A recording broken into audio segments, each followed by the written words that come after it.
At T-Mobile, our critical mission is providing unparalleled 5G coverage for when connectivity is mission critical.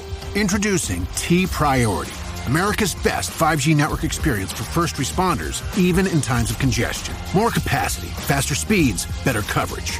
T-Priority from T-Mobile, built for tomorrow's emergencies, ready today. Discover more at t-priority.com.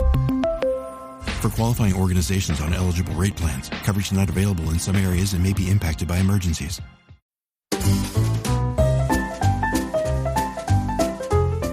You're listening to the Animation Addicts Podcast with the Rotoscopers, episode 125, Song of the Sea.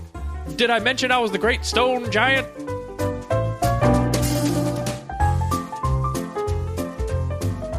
Welcome, animation fans, to the Rotoscopers Animation Addicts Podcast with the Rotoscopers.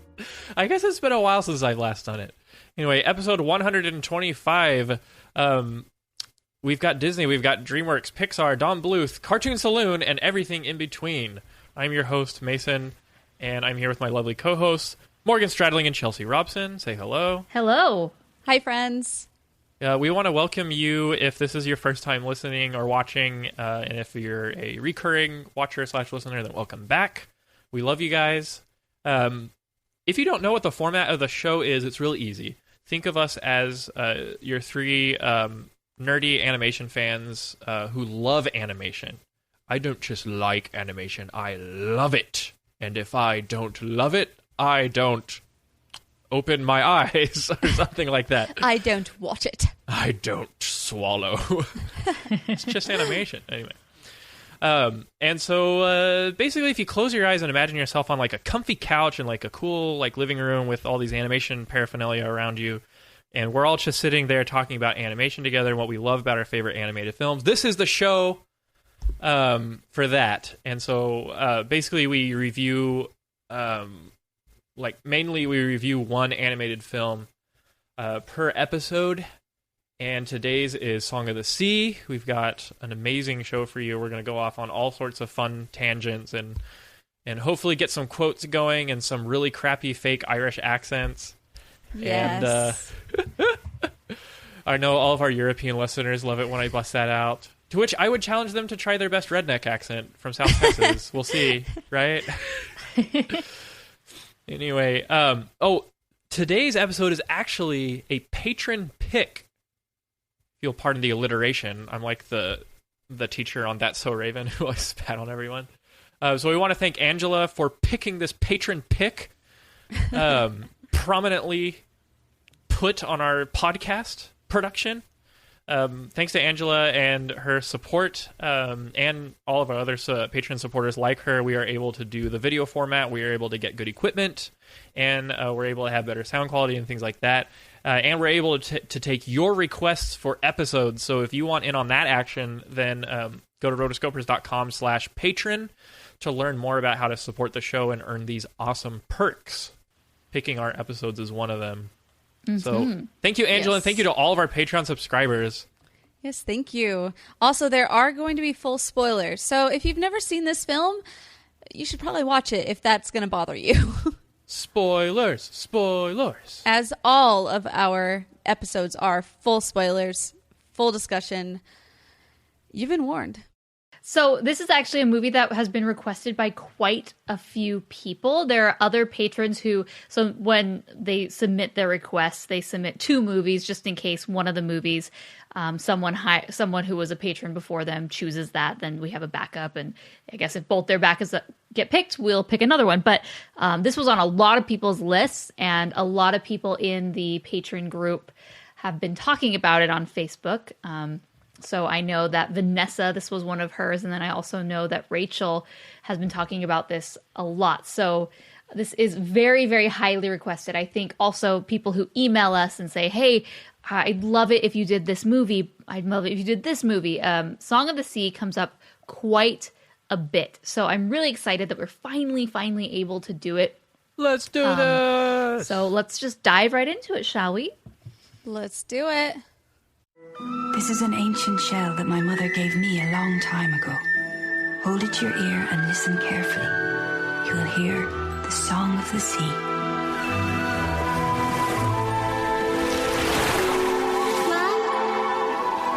so sorry. Say hello to Saoirse.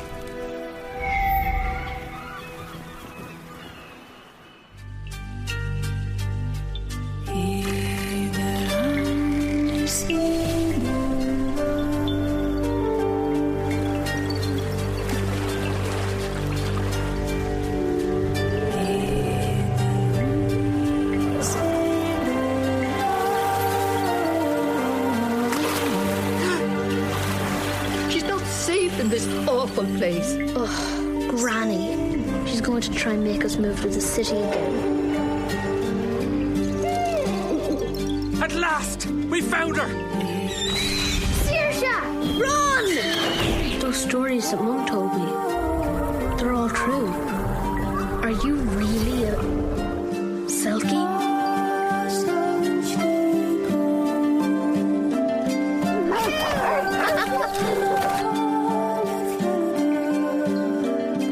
To you. All of us are connected, and we'll all share in our fate.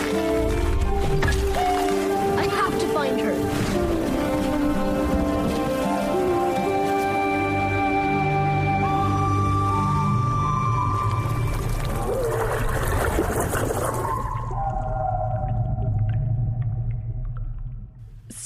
So first and foremost, let's give a little background, right? As we always do. This information comes straight to you from the good old Wikipedia/IMDb and Box Office Mojo. That's where we aggregate all of our information.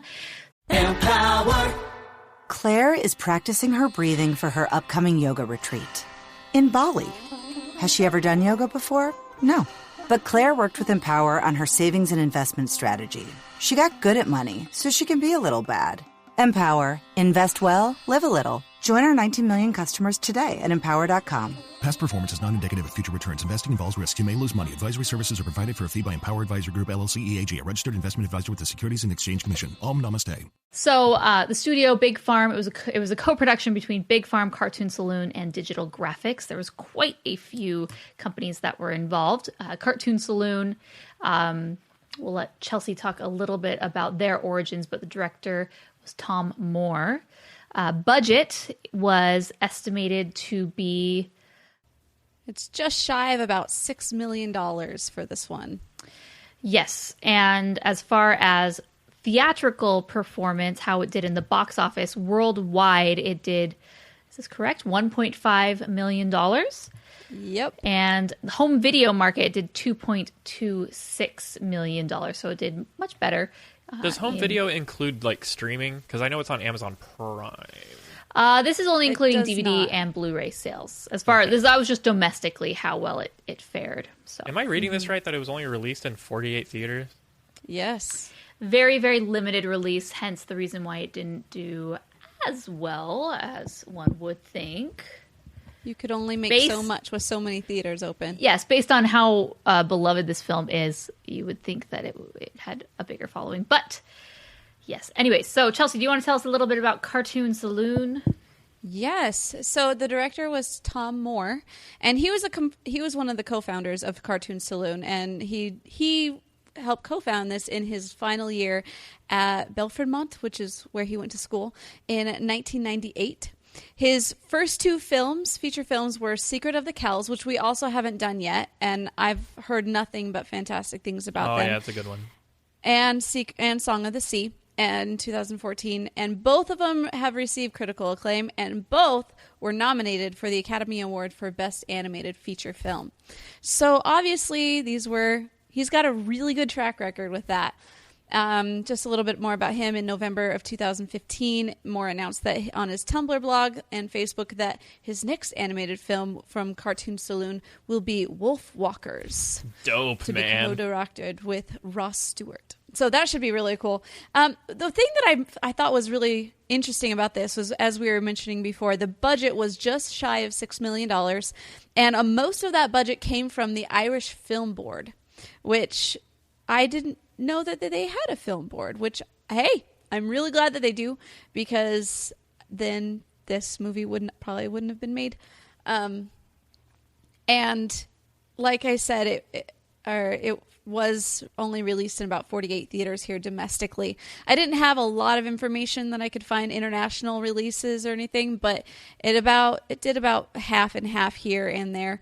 And another thing, the release date was December 19th, 2014. In the U.S., right? In the U.S., yeah. And I think one of the other main reasons why it didn't fare too well, even in those 48 different theaters, was because in the family film demographic, that was the same week that it went up against Annie, the new modern adaptation of the musical. Her? And Night at the Museum, which was the final film for Robin Williams. So those are really hard to overcome. Really hard. So interesting. Almost almost everyone I've met that has seen it is obsessed with it. Yes. Yeah. It's very interesting. We do have in our voicemail section, we have a lot of love for it, and we do have some others who see the other side of the coin, so that is good. Ooh, the dark side. It'll be interesting to see how all three of us, what our opinions are. This was my first time having seen the movie. I remember when it came out, I really did want to go and see it, just was unable to get myself to actually go at that point in time. So I never did see it. And then when it was released, I just never got around to seeing it. For those who would like to see it, we'll include a link to purchase it, to rent it on iTunes and Amazon. But if you are an Amazon Prime subscriber, at least in the US, this is part of Amazon Instant Video, and you can watch it for free. So no excuses there if you're a member of Amazon Prime. Yeah, absolutely. Yeah. So while it was probably transparent from the get-go how I felt about Angry Birds movie, I don't think I'll be able to tack down my rating for this film until we actually get down to the moment of it in the podcast, because my brain right now is just this swirly, twirly pool of gumdrops about good and bad about the film, and I was trying to integrate a quote from Elf in there. It didn't work. So anyway, I heard it coming and I liked it. I really admire Cartoon Saloon. I'd be willing to bet that Wolfwalkers has something to do with Irish mythology, but who knows? It could be something like Skinwalkers in the U.S. So going back very quickly to the budget, or I think we totally brushed over this, but the budget, let's repeat, was $6 million. Yeah. We have no excuse, that we've seen movies with even bigger budgets than this that are very horrible, don't look good. This is beautifully stunning. Yeah. So it's quite shocking that they were able to produce it on such a low budget by today's standards, and it is unanimous, very beautiful, and it looks high quality. It doesn't look like it was made on a budget in the least, at least from my perspective. Dude. I feel like all the cool art that they put into Secret of Kells, they just did it ×2 with this film. They really surpassed themselves, and I was super impressed by the artwork. Mm-hmm. So was I. That was one of the first things that I noticed and continued to notice as the film went on. You know what was the first thing that I noticed? What? That the mom was a sea witch. I knew from the first 5 seconds. I was like, the song, the long hair, the cryptic speaking. I'm 30 seconds into this film and I already know what's going to happen. Oh, well, I did come up with my own little plot summary for this. Ooh. So a young Irish boy, Ben, learns that the stories his mother told him as a child of fairies, spirits, and shapeshifters are more fact than fiction and must use them to save the magical world and his little sister. Well, look at you. You should be a synopsis writer. Fancy. Yeah. That's an actual job, isn't it? I'm sure someone does it somewhere. Most of the things I saw on IMDb were by unanimous. I'm like, well, this is mine. Well, so very nice, Chelsea. So I think first thing we should talk about, which we have been a little bit, is talking about the art style. So this is a 2D animated film, and it in a time where we don't see much of that anymore. So it's kind of a breath of fresh air that we're able to see 2D animation, but this is far from the typical Disney animation 2D that we Western audiences are used to. It's much different than even Studio Ghibli films and their aesthetic. And I really love that Cartoon Saloon has their own unique look to them. Mm-hmm. Oh, yeah. Closest thing to it, it's kind of very modern in a way and stylized where it could be akin to some of Cartoon Network's style. But was I the only one who... Well, okay, raise your hand if you've seen Secret of Kells. Morgan, have you seen it? I've seen it, yes. Okay. I thought that Secret of Kells, and maybe not so much this one, but Secret of Kells at least, looked like a combination of Danny Phantom and Samurai Jack in its artwork.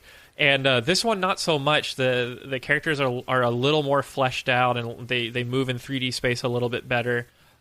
Like not in the CG sense, but just in the the drawing. But yeah, you are absolutely right. It's this minimalist, abstract design that like Cartoon Saloon is just like really, really mastered and taken down. Like everything, things look like a motion graphic. Like Cartoon Saloon really likes those kind of motion graphic-y styles of like backdrops and like characters and stuff. It felt like a storybook, like an illustration translated to screen, because it was very flat. But it just felt like this could be something you would read in a children's book. There's one particular scene that I really stood out to me, and it's very obscure, where they get dropped off by the bus, and then the bus goes up the road, and it's supposed to be going backwards, right, and getting smaller, but it just shows it going up. Yeah, and then it just disappears. And to me, that was very much how this style was. It was very flat and side scroll in a way, but I liked it. And I really do think that one of the reasons this movie is so beloved is because of the art and because of the style. First and foremost, like I went to Rotten Tomatoes, and I have a link right here, and I'll include a link in the show notes, but I went to Rotten Tomatoes and I was reading the reviews, and it is 99% fresh on Rotten Tomatoes. But if you read the actual positive reviews, it's all about the art. They said like they use words constantly like animation is stunningly beautiful, deceptive in its simplicity, dazzling in its visual presentation. Let's see, what else? Magic and mysticism inhabit this visual style. Breathtakingly beautiful, beautifully animated, beautiful. Like that is just constantly the very first thing that gets mentioned as far as this film and why they rated it positive for the most part, at least from those little blurbs. I mean, obviously there's more to the reason why they liked the film. But let's talk about that. So, well, yeah, I really love the artistry, the story, and like the pacing and the dialogue and the characters. On the other hand, I'm not so sure about. It's interesting. The very first scene, the first scene after the intro, I guess, let's call it the exposition, where I don't even remember the dang boy's name, Ben, and then what's the girl's name? Starmie? Shersha. Cedra? Shersha. No, those are Pokemon. Did you see how they spelled her name? Yes. Shersha. I know Mandarin Chinese too. Shersha. Let's see. It's spelled Saoirse. Yeah, and I'm thinking, how Not in the world even did you gonna get attempt Shersha it. from that? Well, His little because sister. it's translated from an Irish-Scottish, which phonetically, when you're translating other languages, the way that they pronounce them, when they're written out in the English, English characters, are not necessarily how a regular, traditional English pronunciation Saoirse. is. Right. They have Saoirse. a totally different, they look at the same letters, but it's totally different. But Right. Cool. All right, Saoirse. I think I got it. Wanderlust Wings on the YouTube chat and gave me a proper phonetic way to do it. Can I just establish one thing here? I'm very jealous of how cool Irish names are compared to North American names, or Anglo-Saxon. At least the girls. Yeah, well, all the guys are like some Connor, cool dude Ben. names. Connor. What's the dog's name? This episode is brought to you by Prime Video. In the small town of Holland, Michigan, nothing is ever what it seems. Behind the tulip festivals and pretty houses lay dark secrets that threaten to tear a marriage apart. Nicole Kidman stars in this darkly twisted thriller about a wife and mother whose quest to uncover her husband's secrets may get her more than she bargained for. Holland, streaming on Prime Video March 27th. Coup. Cool. Yeah, that was cool. Maka. I forget what the giant's name is. It was Mac Lear. Maka. Yeah. Maclear. Anyway, I won't even try to do Irish accents. But anyway, that first scene where he's on the beach with his sister, like, I was like, gee, I wonder if he'll ever learn to love his weird little sister and come to terms with his lost mother and stop being so self-centered. You know, I wonder what he's gonna spend the whole movie doing. But that's okay. That's okay. Like, don't just put it on mute and just watch it for the heart. I don't mean to do that. Like, okay, there's some parts and there's some dialogue, but towards the end that really got me choked up. But I don't know. I don't know how you feel about it. Moral of the story, though, and there's several morals of the story, as you'll come to realize discussing animated films with me. Number 1, don't ever leave the kids alone with Granny for the night. Owls are evil. Chelsea, you got some? I do, yes. I think that even if you are half turned to stone, you should still enjoy singing. And warning the main protagonist to be careful. Yeah, exactly. Yeah. One of them, another one is don't hide your feelings, just let it go. Wait, no, don't let it go. Don't let it go. Keep it with you. Face your fears, but you got to let them go. But your problems are your own, and you have to. Oh man, I'm getting a headache. I don't know, something about your problems and don't do drugs, and that's what I got from the old lady. The don't do drugs part, yeah. I'm a huge troll. Of course, it's not that complicated, but those are just kind of the. Oh, and of course, gosh, what's the really important one? I'm blanking out on it. Love your little sister. Dealing with grief. Love your little sister. That's right. I almost forgot about it. I'm just kidding. But anyway, lots of interesting things going on here. Can I also just say that if I was at the beach and I just looked up and saw like a bunch of seals up on the surface just staring at me with those beady eyes, I'd be freaked the F out. Like, the seals are so creepy in this film. All they do is stare at you. The big old eyes. At least they have smiles. Especially since they haven't been seen in those parts for quite a long time. And it's like so many of them. There's like 50 of them just staring at you. Haven't been seen in 6 years. Bad day at the zoo, I guess. Anyway, but yeah, I like this film because it's rife with these like little details. It has a lot of foreshadowing at the beginning. Mm-hmm. There's a lot of foreshadowing, a lot of interesting parts too. Here, I have a question though. As far as going along with the creepy vibe, would you follow specks of light into what would I call the west wing of your house and put on a coat that glows? When you put it that way, yeah. If it turns me into a sea lion. Yes. Let's do this. Okay, so the part where she's like following those things, I could totally see myself as a young girl doing that. Just to be like, like as a kid, I was very much in my own little world and like loved all these like fantasy type things. Like, oh yes, I'm gonna go do this. Yeah. So I would have done it, but at the same time, like you think about it, like, what are you doing? Yeah. I don't know if I would show this to young children because I don't want them to, put on a little cloak and like go splashing around in the ocean at 2 a.m. But in a storm. In a storm, yeah. He's like dives in. Also, kind of discussing this film, I think this film would be a lot more engaging to me if I actually knew anything about Irish folklore. Yeah, I think that is one of the things that is both a positive and a negative. One, on the positive side, it's very cool that we get to see these legends and folklore that may not be familiar with, right? So we're being introduced to a new culture, their legends, their way of life. Very, very exciting and cool. However, I felt that the way that it was presented didn't give you enough exclamation for the uninitiated. So I felt very confused at the very beginning of the film. It took me about 30 to 45 minutes to finally feel that I was invested in the movie.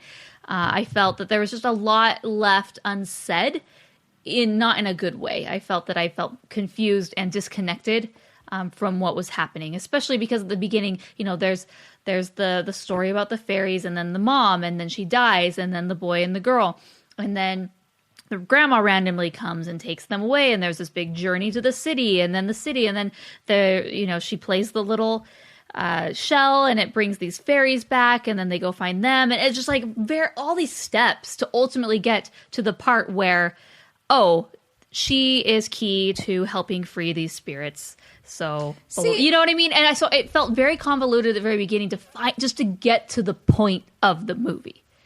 For me. I didn't get that for me. And I guess, like, I was watching it kind of thinking maybe it would, but as I was going through, I could kind of feel it. It kind of has this way about it. It's like when you're reading a story as a kid, you just accept it.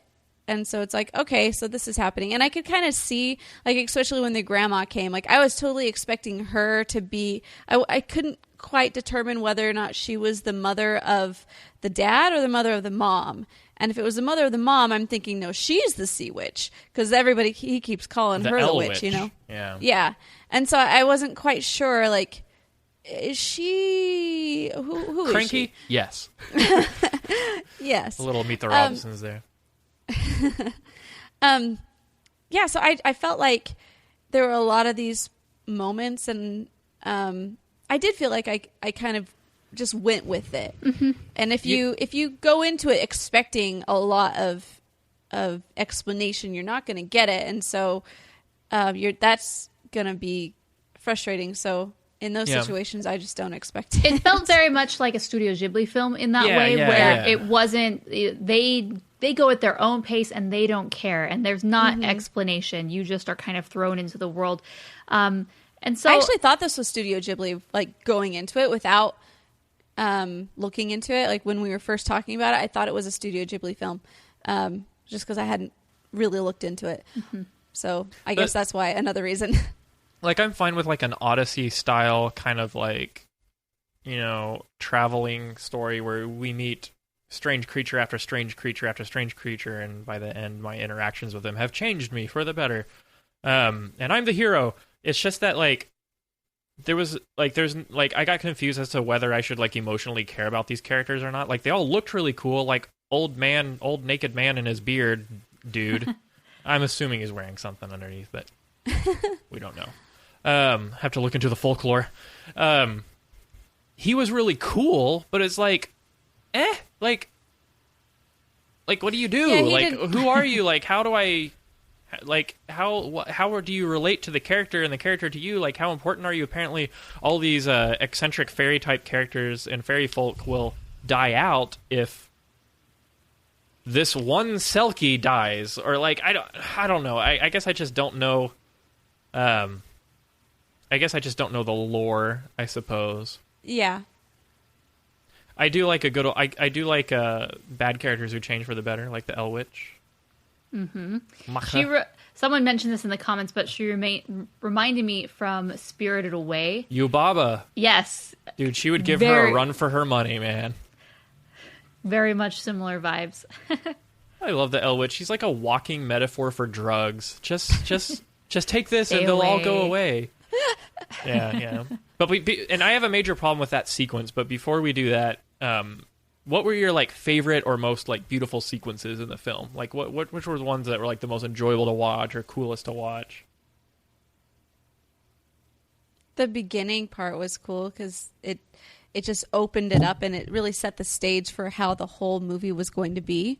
And I didn't know if it was going to continue that way, because I have seen other movies where they'll start out, like, really kind of in that watercolory vibe and just with lots of things going around on the edges, but then they won't stay that way. But this one, it just continued to do that the entire thing, which I felt was really good, keeping your attention, even though the story and the pacing wasn't as consistent as you maybe wanted it to be. It helped with keeping your attention on what was going on. I liked pretty much any time that we went to more mystical elements. So I liked when she first put on the robe and then she was swimming in the water with the seals. I thought that was a very cool segment. Later, at the very end, when she is singing the Song of the Sea, spoiler alert, and all the fairies and everything is coming together. Those are kind of the moments that stand out to me. I love how haunting that song is. She, like, gets up on the rock and she's like, song of the sea, Gonna find my mama with my brother and me. Wait, wrong song. Sorry. Oh man, there was one scene where when he was on his own little kayak, not a kayak, but it was kind of like a flatboard boat, and it's floating right before he goes to meet the bearded man in his little place wherever he was. I liked that sequence just because you were looking down at him, and he's just laying on he just decides to lay down, but you see all of the swirliness all around him as he's floating down the river, and all of the magic is pushing him down. I liked it. Yeah, I really think I enjoy. Yeah, I think I'm with Morgan. I really liked the first sequence with the girl sneaking out and being a Selkie, and then I really like the ending part, and the part with where they see the mom at the end. Spoiler alert. Is both sad but also pretty happy. Everything else is just kind of this kind of weird journey and stuff. It's very cool to look at. I like when the mom's like explaining everything at the beginning and telling this story to Ben, and everything's kind of like so these like motion graphics that like Cartoon Saloon does, and it's all pretty beautiful. Did you get? So they do go and visit quite a few places in this, and it kind of gave me a vibe, kind of like Wander Over Yonder, where was that the movie? No. Over the Garden Wall. Excuse me. Yeah. It reminded me of Over the Garden Wall. Over the Garden Wall, where you're just kind of like going from location to location, and there's new craziness that happens. Except for this, instead of being in little. Yes, probably. And length was probably the similar when you add them all together, but it seemed like every 10 to 15 minutes we were at a new location with something. Either someone was giving us information, or we were doing something to, help find the sister, to get the cape, to whatever. But there were quite a few little stops along the way, checkpoints, if you will, which reminded me of that. Yeah, I got a lot of Over the Garden Wall with this. Yeah, it's kind of got that kind of journey thing, and I don't know. Here's a question I had. Was it, it was made clear that the mother died, but it wasn't made clear. Yeah, until the end. You assumed as the viewer that she had died, because it's not discussed again. The characters are not attuned to what happened. So it's not until the very end we realize she didn't actually die. So yeah. So when she I have a big long list of questions which we can discuss at the end of things that don't make sense to me. We will try to answer them for you. Okay. Did you ever think that, like, maybe this goes along with the questions you're going to ask, but if the mom wanted to take Saoirse away but gave her a choice at the end, does that mean that she was going to kill Saoirse and like drag her into the afterlife? Because that's basically where she was. That wasn't my question. She was in Selkie heaven. Well, that's one that I have. I guess I'm not Irish enough. Well, we've had one, yes, but what about second breakfast?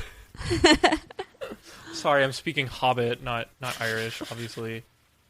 Anyway, here's one of the big... Obviously, looking at Ben. Okay, and then I have another thing. Like, who was the giant? Is the giant the dad? Is the giant Ben? Is Ben like the giant? Who was the Elwitch? Yeah, is the Elwitch literally the grandma, or is it more like a symbol? Or is she... Or when I saw that when they walk in and it's the same music that was playing as the grandma's house and how similar she is to the grandma, I was like, I got it. This whole thing is just a pipe dream. Like, these kids, like... stumbled into a can of catnip or something, or took some weird stuff, Europe, and this is just a big trip, and this is like a dream, and he's gonna wake up, and he's gonna wake up on that rock by the ocean and be good and be okay again, but it wasn't. So like, I don't know. Yeah, and now that I'm realizing it, okay, so the big stone giant. Great stone dragon. Oh man, we are go all out there and fetch the into Selkie. The fate of the fairy folk rests in your paws. So did I mention I was the great stone giant? So the Great Stone Giant, he's basically the dad, and it's a mirrored image of what happened with the dad and his mom, because the dad is totally depressed and is still depressed ever since the mom died, and so he's just kind of dead inside almost. His heart has turned to stone. A frozen heart, perhaps? Ooh, a stony heart. Perhaps. The trolls are like, we can help you with that. Why didn't the fairy folks just bring in the trolls? It's true. Because then they're they on would an have made island. it way too complicated. And so, yeah, I now that I'm seeing that, the whole thing was a mirrored image of what had happened to the mom, but it just really is kind of messes with the mind, because was she giving stories of the past or telling stories of the future? Oh, it's all an eternal circle. It's one of those circle of life kind of things. Rachel in the comments says the giant is the owl witch's son, and then Dean says... Yeah, that's right. They established that. Yeah, Dean says it's symbolic, 2 storylines running side by side, real world and fairy tale, and the kids are able to cross the curtain.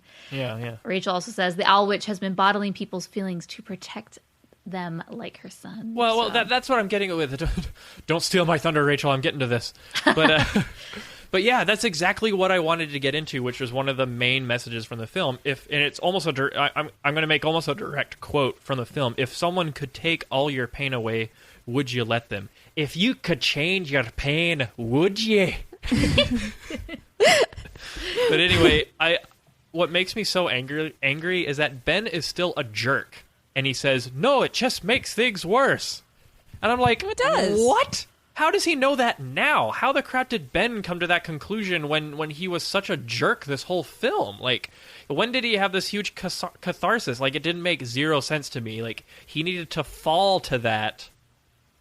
Like, something horrible needed to happen before he finally realized it. But no, he was like, no, it just makes things worse. I figured things out. And then he walks over to Saoirse and is like, hey, I'm sorry I was a jerk. And she's like, that's cool. You know? And then, but like, I don't know. I think that was way too rushed. He's been seeing people turn to stone in front of his eyes. He's seen all of these emotions bottled up. And so why would this be a good thing to see someone turn to stone?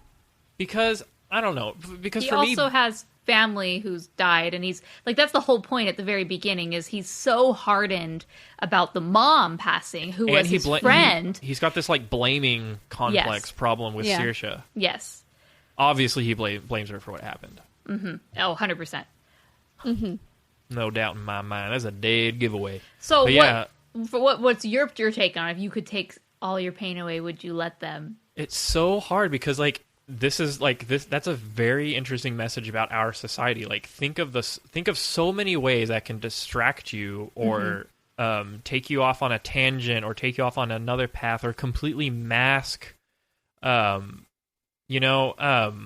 think it was Sammy Hagar, my man from Van Halen, who wrote this song about one of the lines is like, they'll find a cure for anything, just kill the pain and numb my brain.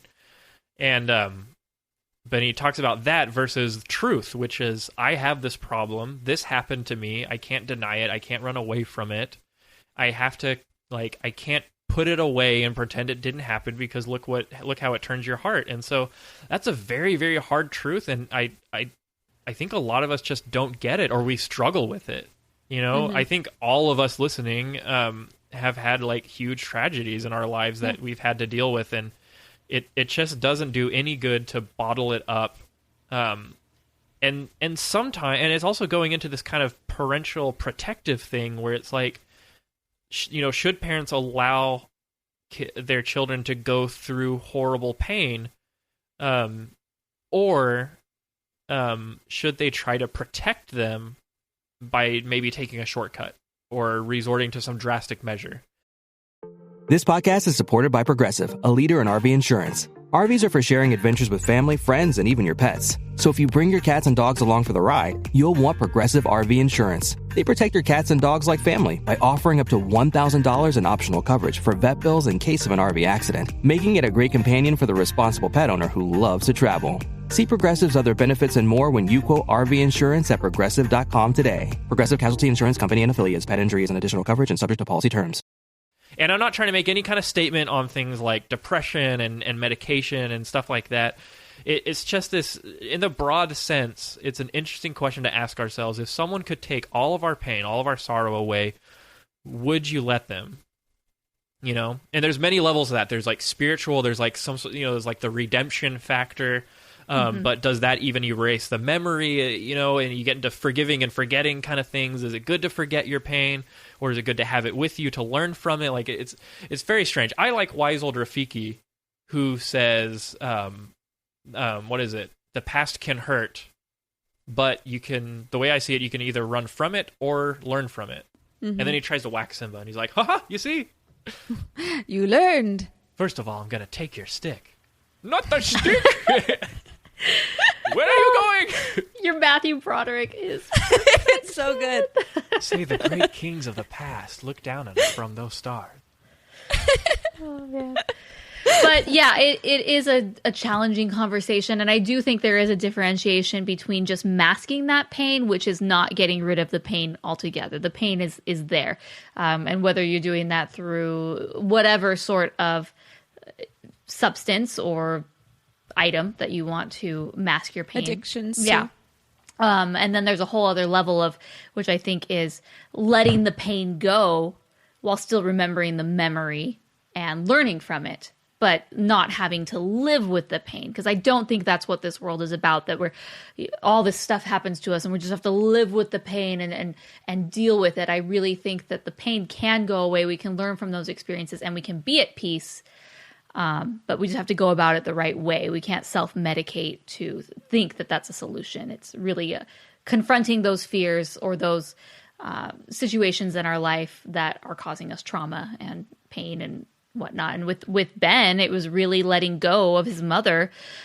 He had so much grief and he wasn't able to forgive anybody. And I think at the very, very end, he is able to do that by seeing her. Now, not all of us have this opportunity to see dead ones and actually talk to them and get the situation, but in that situation, service as well. It worked for him. Aw, service. No, it's true though. Like, he served his sister, and that's true. Decided to be what he needed to be. Number one rule in the mission. President, I don't like my companion. Have you served them? Gotta go do that. Yeah. Well, I just, and when I think about pain and these different things, especially when it's happened in my life, I kind of look at it like it's like when you break a bone, or the mental image I have is like when you've broken your bone, and you can either just ignore it and let it hang there and kind of go around it and just use your other arm, or you just like kind of try to overcompensate in other ways, or you can go to a doctor, you can have it examined and take the necessary steps in order to fix it. And so in that way, it may take time. In fact, it almost always takes time to get over and to work through and to be able to cope with these things. It takes time to heal. Yeah. And that's okay. And that's one of the things that I've learned in my life, for sure. Yeah. Yeah. Not to be mad at yourself, or because it doesn't happen overnight. Like, shouldn't I be better? Shouldn't I just? And it's also about overcoming your fear of remembering and your fear of the problem. Because if you notice, Ben is deathly afraid of water throughout the film. It's not just that he doesn't want to get wet; he gets panicky, and then he just gets pushed in by Saoirse so that he can do at one point he has to go into a well or something and talk to or whatever. But anyway, it's just water equals death to him. Yeah, it's just water does equal death to him. See, that's what I like about this film, is that the themes that we're able to discuss, and I think that's why a lot of this does resonate with a lot of people, is that not only the visuals, which we've talked about at length, but also the themes and the messages that it's able to convey. Yeah, and there's like micro stuff in there too, like tiny little details, like the seashell from which the Song of the Sea emits or bursts forth. you know? There's the spiral motif, the lighthouse stairs, they resemble the shell's spiral. Of course, you can notice the giant very early on in the film before they even mention him. I was like, that's kind of weird. And then there's also this part where like there's this like crazy foreshadowing where it's Saoirse puts on the cloak, and does something, and basically like all of the cast at once feel her presence or feel that something's about to happen. They cut to everyone, all these mysterious characters, and I'm like, whoa, who are all these people? Anyway, and then also I got this, but when Saoirse, she's like going up the stairs or down the stairs in the lighthouse, and her shadow is the profile of the seals instead of just her. So there's all kinds of really cool details, and I bet the writers or the layout people or the artists just had a great time like putting in all these little hints and all these clues and how intricate it is. It does remind me of Over the Garden Wall, where after you finish Over the Garden Wall, it goes back and explains why this person looks like this, why this person says this, why this person dresses like this, what this character's relationship is to this other character in this other episode, and it all kind of comes together. And I think stuff like that is really, really cool. Yeah. I also really liked the editing of this film. I felt like it cut to the right things at the right time to kind of put those images in your mind, and so that you remember, oh yeah, the mountain dude is waiting for something. Oh, the mountain dude is there. And all of these silent figures are waiting for something else to happen to bring them alive. So I thought that was cool. I also really appreciated the music. I think that was one of the other reasons why this movie appealed to me. I really like Irish music and the Irish song. My mom came in and was watching it with me, and some of her quotes was that it was a kaleidoscope of color. Kaleidoscope of color. That's exactly it. I was like, you're right, Mom. And then she also noted that she was like, it's interesting, the Irish, it doesn't have a very long range. And anybody who does music, you can just say, like, they basically stay within one octave for most of their songs, and they just kind of stick within a couple different notes. Try singing our national anthem and see how many octaves you fly through. Right. And she was like, it's probably just because they had most of their songs, or most of their music came from like a pipe, or in this case a seashell, so it just kind of stays within this realm, but they do it in an interesting way, so I appreciated that a lot. Yeah I love the end credits. I love any type of, they do this a lot in short films during the credits, but I love credits where they show like production stuff, like storyboards, like rough passes, tests, concept art. That kind of stuff is really cool to see, man. There is so much work that goes behind these films. Like, I'm working on something over the summer that it lasts 20 seconds long, and it's killing us with the production schedule and how hard we're working. And so I can't even imagine, like, obviously they have a staff of 400 instead of a staff of 4 like we do, but man, just the work that goes into it, it totally pays off for them. Like, I can't imagine how they must have felt sitting down at the premiere or with the final the final version and watching it, with all their coworkers and fellow artists. It was probably breathtaking. So, okay, I'm going to go into Morgan's question time, which question time. We should have our own jingle for that. Maybe. Yeah, we need a jingle. Okay, let's get on that.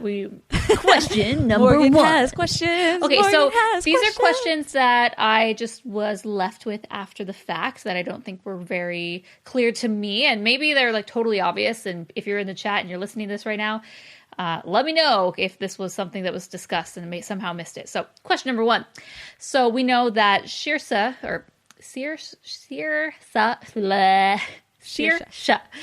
is part Selkie and part human. Now, why wasn't the son part Selkie? I mean, obviously he has the same. That's like the most obvious question. Like I didn't even think of that. Human child. Well, because she's his mom. He has the same. Both of them have the same parents. Why? I mean, is this just like, what movie is it where like only certain traits are passed on to, like magical traits? Oh, it's like Harry Potter, where some kids end up having it, some don't. They're Selkie muggles. Yes, exactly. So I don't know. He's like, Mum's a Selkie. Dad's a muggle. Someone said Here's the answer. Okay, so this goes to my ignorance of the folklore. Only females get to be That's what I was thinking. All get to be selfies. Awesome, Dion. That's Let me okay. take a selfie. Someone else says it's like the Anna Elsa thing where I don't think all the kids get magic. Well, what is That's it? another thing. I honestly think it's just the female gene. In my opinion, in order to understand the son, you must understand the father, and I know next to nothing about him from this film. Like, did the dad know that his wife was a Selkie? There are male Selkies. Because if you look up Selkie on Wikipedia, it says male Selkies are... They're called Melkies. Just kidding. Male Selkies are described as being very handsome in their human form and having great seductive powers over human women. Yeah. Hello. So it can be both. It's all about body language. So anyways, that was just a question. Obviously not important to the story. I agree. It was one of those things where, just because one parent has it doesn't mean you're automatically that. But, I mean, he should be, right? Because she wasn't human, so...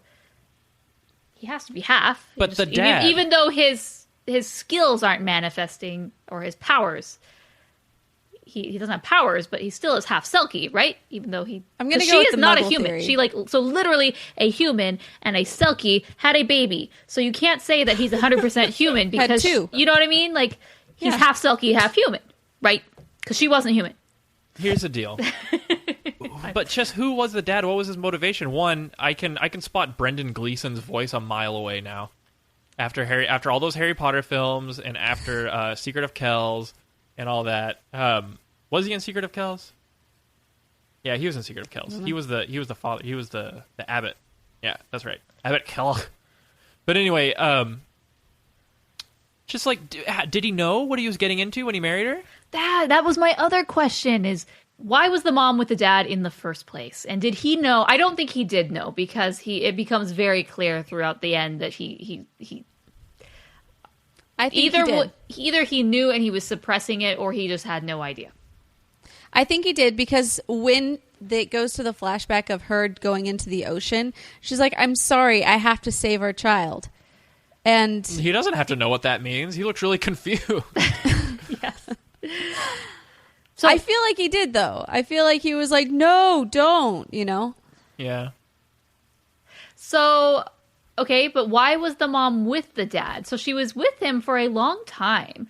And she just finally realized I have to leave to save the child. And by saving the child, I disappear. I felt like that wasn't very clear. Like what truly happened to the mom? Like, was she planning on staying with the family the whole time? But because of she had to leave to save the daughter, that she couldn't come back. And why was she with the dad? Like, how did they meet? I know this is like not something that they're going to go into in the movie. That's just way too context. But why was she there? How did they get there? Why did she say, "I'm going to go"? It's like Little Mermaid style and meet a human and have children and whatnot. I don't know. Yeah, maybe I don't know. Maybe she was like in love with him, even though she only had a statue of him, and she went to the Sea Witch, who like wanted her voice and like all this stuff. Keep singing. I have another question. Okay. Why was Saoirse? I can't say this name. Saoirse. Why was Saoirse the only one who had to sing the Song of the Sea to free the fairies? Were there no other Selkies around? Like, literally, she was the last Selkie, like the last unicorn. Couldn't there be anyone else to sing the song? Why did it have to be her? We need Schmedrick. Pirate Cat. I don't know. Maybe these are really obvious questions to everyone, but they weren't so to me. Yeah, I feel like but Rachel, I don't think they like Rachel's been trying to help us in the chat. She's like, "Oh, they're part human, part mermaid." But yeah. Anyway, so we just don't know. We are uninitiated. We are not in the League of Shadows. I can't wait till our next movie, and we have unanswered question theme music that has to happen. And unanswered questions. Is there a song called "Unanswered Questions"? I bet there is. I feel like there is for everything real easily. All right. So, closing this up, what did they do right with this film? What did they do wrong with this film? Not necessarily wrong, but what worked, what didn't? Can I just stop you? I'm gonna let you finish, but I just want to say I know what my favorite part of the movie is. Tell my favorite part of the movie is when the grandma's looking for Saoirse and she opens the bathroom door and she's freaking out. It's just a shot of Saoirse in the shower with her coat. She's like, "What?" It's like with so like the gangsta. water She's going like, over. I love it. I took a screen cap of that because I watched it at work last night, but I got to go to work to get it. But it's like the funniest freaking frame ever. But anyway, what they did right is that going along those lines, what they did right is that they made it really cute. It is hard not to like Saoirse. She is the cute as a button. She's just a little marshmallow. Just running around, then she ages unnaturally, and then she's dying, and then it's so sad. I was like, please don't do Grave of the Butterflies. Please don't do Grave of the Fireflies again. Don't make me go through that again. But anyway, yeah, pretty much it. That's what. No. They got a bunch of stuff to like. They got the art. They got a good mixture of danger and humor.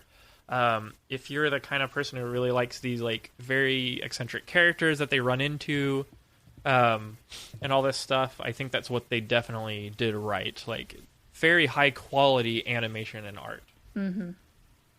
So I feel like the music was fun. I mean, it's well implemented. I liked it. The kaleidoscope of colors. I thought that the art and the artistry images were just totally right on point and really made it whimsical. I liked that. Yeah, that's what I liked, what they did right. Things that I felt like they could have improved upon were... Hey, what's up? It's Wanda Sykes. I'm here to remind you about something super important, getting your breast screened. Because trust me, your breast health should be a priority. Early detection for breast cancer can change the game, which is why you should visit yourattentionplease.com to learn more. And do me a favor, if you've already had a breast cancer screening, remind your friends and family to visit yourattentionplease.com too. We gotta look out for our girls. It was a little slow at places, and it was a lot of conundrums that came to be. But I hate those conundrums. I felt like it left you thinking, at least, and so there wasn't a lot that I could find wrong with this.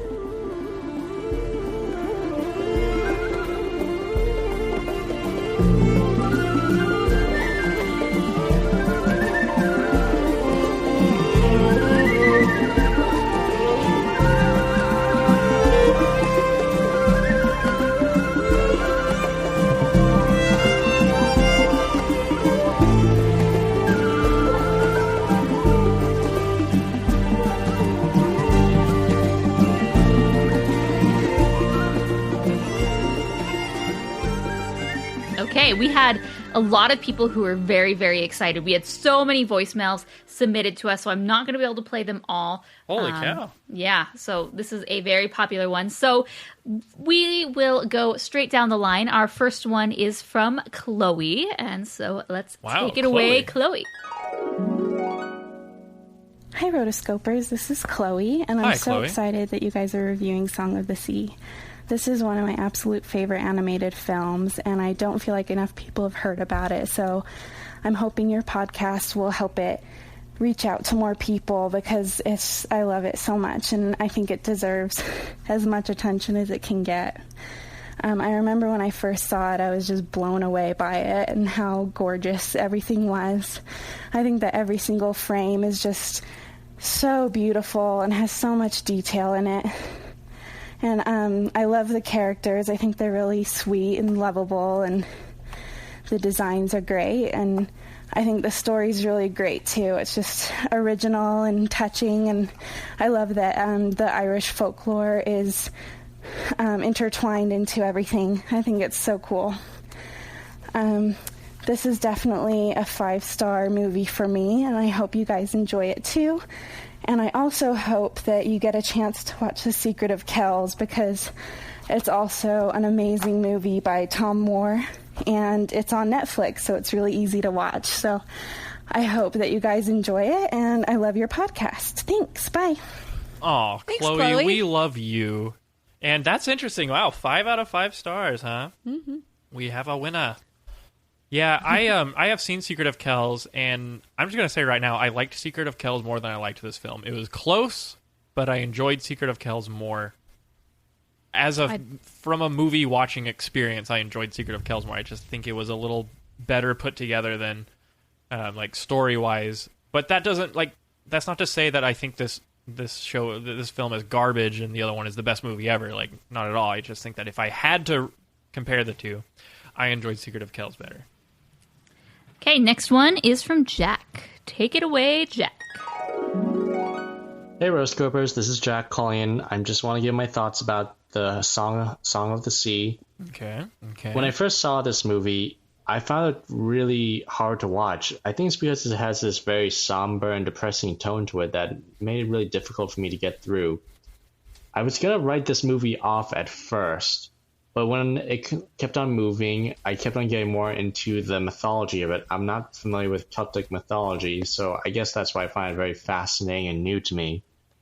But towards the end, it really won me over. When the appearance of the mom at the very climax of the movie happened, this movie absolutely floored me. I forgave it for all its flaws. I forgave it for all it was putting me through. At the end of this very depressing road, it had a point to it, and I found it very moving in the end. After all that, I really have high respect for this. I may not watch this movie again, but I highly respect it. So if I was to give this a rating, I'd probably give it 4.5 stars out of 5. It's really unique. The animation's beautiful. And I look forward to see what the studio will bring up next. So guys, keep up the great work, and I look forward to your next episode. Bye. Thanks, Jack. Thank you, Jack. I like how he said that. It does increase as you go through the movie. You go from being maybe like into it, then to like really enjoying it. This is very Finding Nemo because it's like it has good moments, then it has like very desperately horrible moments, and it's not quite that. Maybe that was a bad comparison because it's not like a huge roller coaster like Finding Nemo was, but it's more like a slow burn. Like it's like Saoirse is dying, kid, and once that starts to happen, then he starts caring, and then it all kind of comes together in the end. But yeah, that was very depressing for me. Was watching this child pretty much die in front of me. Yeah, pretty depressing for most people, I'd say.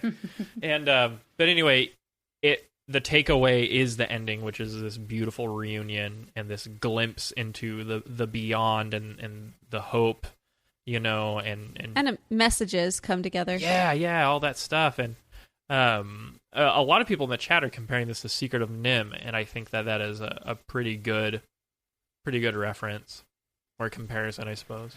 Also Frozen with the white hair / slowly dying. That's right. White hair / slowly dying. That is what it means. All right, our next one is from Kurt. So, take it away, Kurt.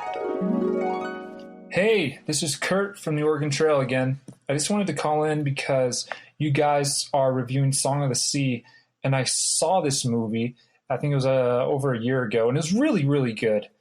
I also saw Secret of the Kells way back when, and the first thing I think about when I watch these two animated movies is that they're like Cartoon Network shows on steroids. That's what I said. Everything's flat, 2D. It kind of looks like a wonderful stained glass window, that type of thing. I think the music was fantastic in Song of the Sea. For some reason, the mom and the daughter seal people, they had the most comforting singing voices. Even if not necessarily I could understand everything, I still felt something from it. And I kind of think that's why music's so amazing. I want to talk about like the culture shock a little bit. It was sort of like Spirited Away because there's all these myths and legends we're not used to, and I'm just excited that the people on that side of the world that know these myths and legends are getting them in an animated feature. And I just wanted to ask you, Rotoscopers, a question. What Cartoon Network show would you put on steroids? Or more like, which one would you make like a full-fledged awesome Secret of the Kells super detailed 2D animated film? There we Keep go. going, guys. You're awesome. Thanks. Bye.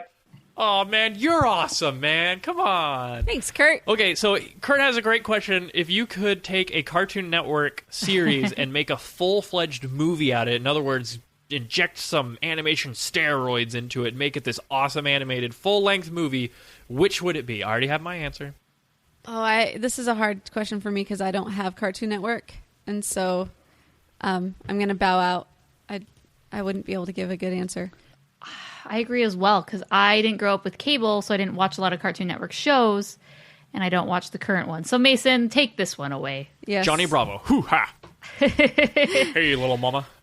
How about you pollinate with a real bug? But anyway, let's see. Yeah, oh, you know what I would do? You know how everyone loves, like, mashups, and stuff like that? Love mashups. Everything has to be connected, and all this garbage. But, let's just do that with Cartoon Network and make a basically Super Smash Brothers, but a movie, but for Cartoon Network. So have everyone from the Cartoon Network, like, Cartoons, Hanna-Barbera, everything that they own, just kind of come together and battle evil. We could have Ed, and Eddie joining up with Scooby-Doo and Courage the Cowardly Dog, and then we could have the old school guys like I Am Weasel and Cow and Chicken show up.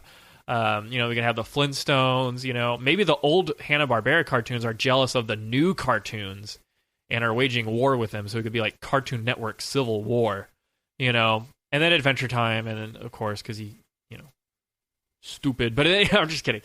Not really. But anyway, I think that something like that would work out, or Samurai Jack movie. I asked Jendy Tartakovsky about a Samurai Jack movie and he didn't deny that it was happening. Ooh. So, drop the mic. Yeah, don't go to your blog with that one. Well, no, it was on our interview that's on the YouTube, so you can quote it. All right, next up, Rachel, who I know has lots of opinions about this. Hi, Rotoscopers. So I'm really excited that you are reviewing Song of the Sea. Song of the Sea is a special movie for me in my life because when I saw it, it wasn't that long after my cousin had died. And she left 2 little boys. And so when I saw it and seeing Ben's struggle and his dealing with his grief, it really meant a lot to me. And I remember I sat in the theater and I literally just like sobbed for a couple of minutes after the movie had ended. And it's one, though, that has become richer for me and deeper for me each time I've seen it. I love, of course, the artistry is beautiful.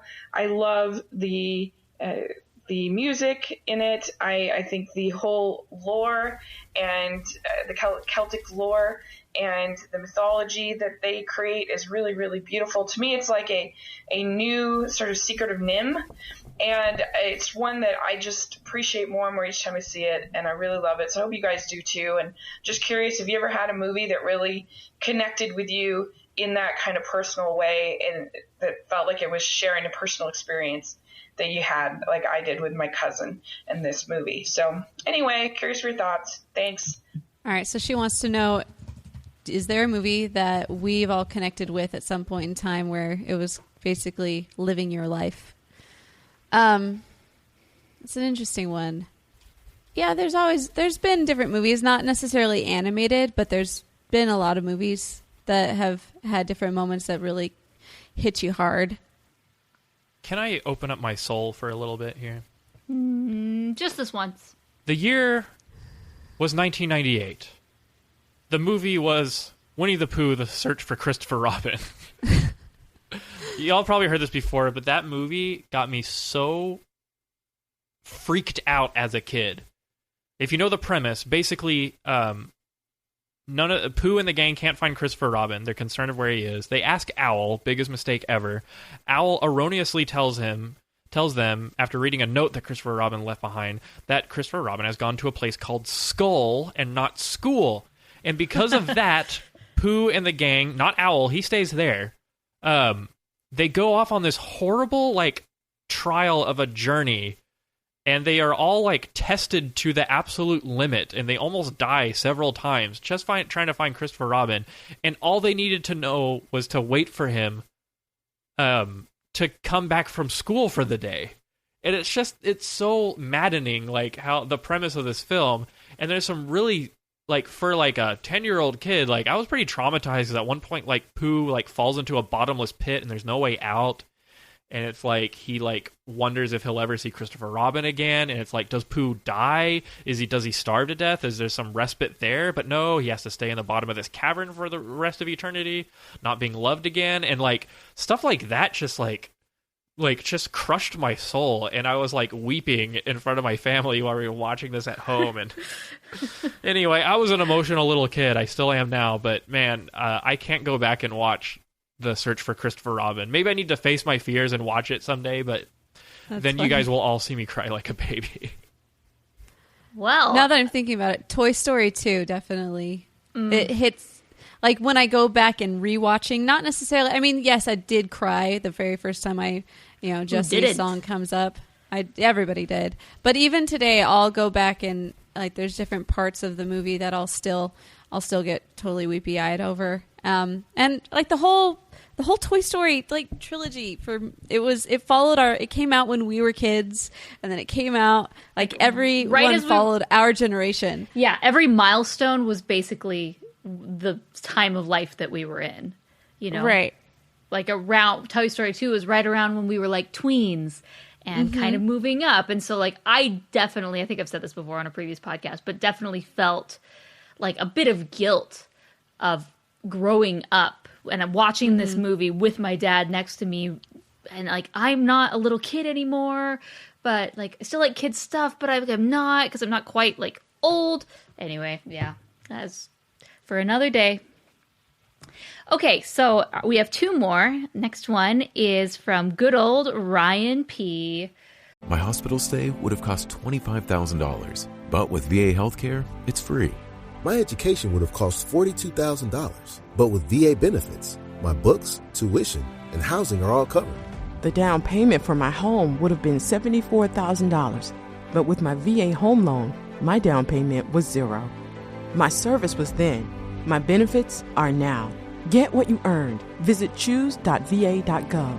Not all veterans are eligible for the type or amount of benefits mentioned here. Who doesn't love Ryan? So here we go.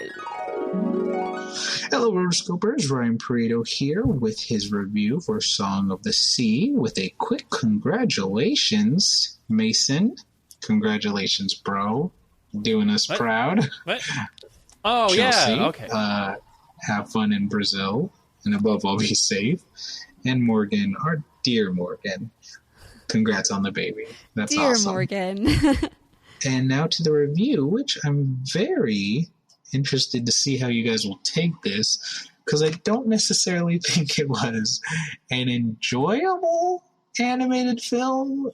I think it would serve better as a book of sorts, but I think the subject matter was so important to talk about. This family dealing with the loss of a parent, which, albeit magical circumstances, it's so important to talk about that, because spoilers, if you ever lose a parent, it sucks a lot. But we're tied to them through that love and ceremony and tradition they impart on us while they're with us. And I think that was a really cool thing that they went over. And I don't necessarily know if I enjoyed the film, but I'm giving it 4 out of 5 stars. And, thank you guys. Have a good one. Wait. Thanks, all that, and you still gave it 4 out of 5 stars? Yep. You're a kinder man than I. But, yeah, it's, I mean, I've lost a parent, and I didn't really feel it that strongly with this, because I don't think the film was about finding the parent. It was a little bit about that at the end, but it was more like keeping what he had left safe, which is a big part of losing a family member, is returning to the rest of the family and strengthening that bond. But I felt that more so with other films than this one. But one of my personal beliefs is that our family members who die, they don't really go away forever. We'll meet them again someday. And the part at the end with the with the climax and seeing the mom again and everyone being together again for as brief a moment as it was, that was really, really touching with me. And I mean, I even have a friend that I'm working with in at A&M who he's not very emotional, but he told me that he like flat out was weeping during that part. I didn't quite get to that level, but it's interesting how powerful that sequence is, and it's definitely says a lot about the production team for this film, like really tacking down those emotions. All right, last one for today is Tanya. So take it away. Lots of newbies Tanya. today. Yes, I know. Fresh meat. Hi, Rotoscopers. This is Tanya from Melbourne, Australia, giving my quick thoughts on Song of the Sea. Crikey, mate. I'd like to begin by saying that the presentation in this film is absolutely beautiful.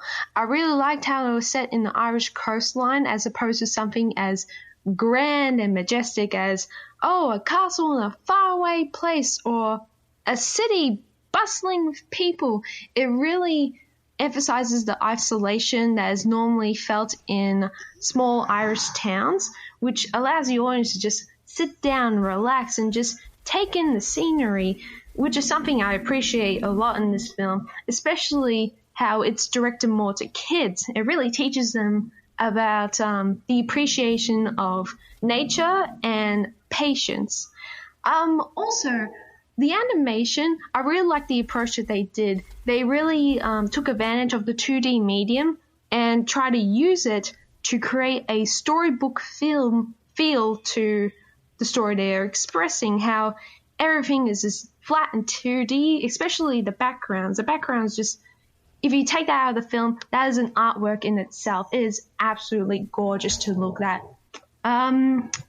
I think that's about it. Also, Morgan, congratulations on your little bundle of joy. We got another addition to the Rotoscopers family. I can't wait to hear from him next. Good luck to you guys. Bye. Aw. That was fun. Thanks. So glad to have you guys. Yeah, Morgan's child is going to grow up just thinking that the Rotoscopers podcast is normal and that it's like everyone does this. Everybody's every other Tuesday. That's awesome. Last thoughts for this one for me. I'm gonna rate this. I'm gonna go 3.5 stars. My overall enjoyment of this was actually really high. It didn't inspire me to want to watch it multiple times though. But I really did like it, and there wasn't a lot that I can take away from it. Only it just resonated at that 3.5 level for me. So that's where I'm going to take it. About you, Mason? I really enjoyed the film. 3.5 stars. I mean, it wasn't my favorite. It wasn't terrible. I mean, it was good. It was really well done. And but again, I like Secret of Kells more than that. But it's not because of the artwork or anything. It's just overall I enjoyed it a little more. But this is a powerhouse of European Beautiful. Animation. It is like something really cool to see. Something along the lines of like Ernest and Celestine, or something like that. And I hope that this film will encourage other like art houses to make animated films like that aren't afraid to go into like lesser known mythologies and legends and stuff like that, because it's cool. It makes for cool material. And so I think this is another one of those pioneering forays into independent, or more independent than not, animation from across the pond. And I really enjoyed it. I'm going to give it 3.5 as well. We are all on the same page. A lot of the people in the voicemails gave it higher rating, but for me, I feel the beginning really makes it less enjoyable. I felt if I were rewatching it, I felt I would obviously know what was going on and be able to appreciate it more. But I felt very disconnected to the movie for the first 30 minutes and slightly bored, to be honest. However, once it really does start picking up and Ben really kind of gets a purpose in what he needs to do to save the sister, I think it does pick up. And then the ending is very spectacular. And as has been said multiple times, you really can't just ignore the visuals, how beautiful it is, the animation. It's so unique. It's so exciting. I really do like getting to see a unique aesthetic presented, especially in the 2D form. So for those reasons, I'm going to give it 3.5. Yeah, this is awesome. It was a great movie, and I was really glad that I watched it, honestly. So if you guys have any questions or if you want to tell us what you think, you can go to rotoscopers.com/125 and be sure to comment and leave your reviews there, thoughts and opinions. We always love to be able to comment back and keep the conversation going. And also, if you're going to be tweeting about this episode, make sure to check out, use the hashtag AnimAddicts or AnimAddicts125. We also have voicemails. Like, we had so many voicemails. Thank you so much for sending out so many voicemails. Yeah, it's so fun to hear from y'all.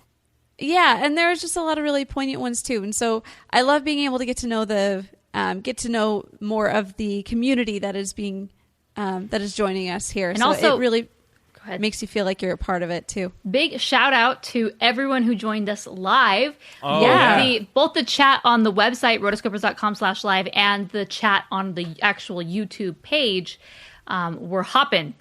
There were all sorts of people in there, lots of conversation. We did our best to answer your questions, but sometimes there's just so much conversation that you guys are having between each other that it just zooms away, and we're trying to have a discussion as well, so it's hard to keep up. Yeah. But I think that's really exciting, is that you can come and you can join us live. We try to be very consistent with when we do the podcast. Tuesdays are our normal day, but it's not unheard of for us to bump it to Wednesday, which had to happen today. So next episode is in 2 weeks. It is scheduled for the Tuesday, and we are going to be doing Finding Dory, which Chelsea and I saw yesterday, which is actually the reason we had to bump the podcast. Just so when you do see that movie, it comes out this Friday in the United States. I'm sorry if it won't come out in your country yet by the time we do record that podcast, but please send us your thoughts, because I'm just going to give you a little tidbit or a little sneak peek. I was not excited to see Dory in the least. Was not excited when this was announced. Was not excited on anything that I saw trailer wise. I was just not invested in this movie. I was really expecting it for just be a rehashing, kind of replaying. I mean, the name even indicates that it's kind of similar, right? Like a person is lost, or we have to go back and find. It is very, very surprisingly enjoyable, and I really like it. So I'm excited to talk about that in 2 weeks. And then after that, we will also be doing The Secret Life of Pets. So those are the next 2 movies that just happen to come out. So see those in the next little bit when those come out, because that's what we'll be talking about basically for the next month. New animation. Woohoo! So also send your voicemails. You can go to rotoscopers.com/voicemails, or you can call us at 406-646-6575.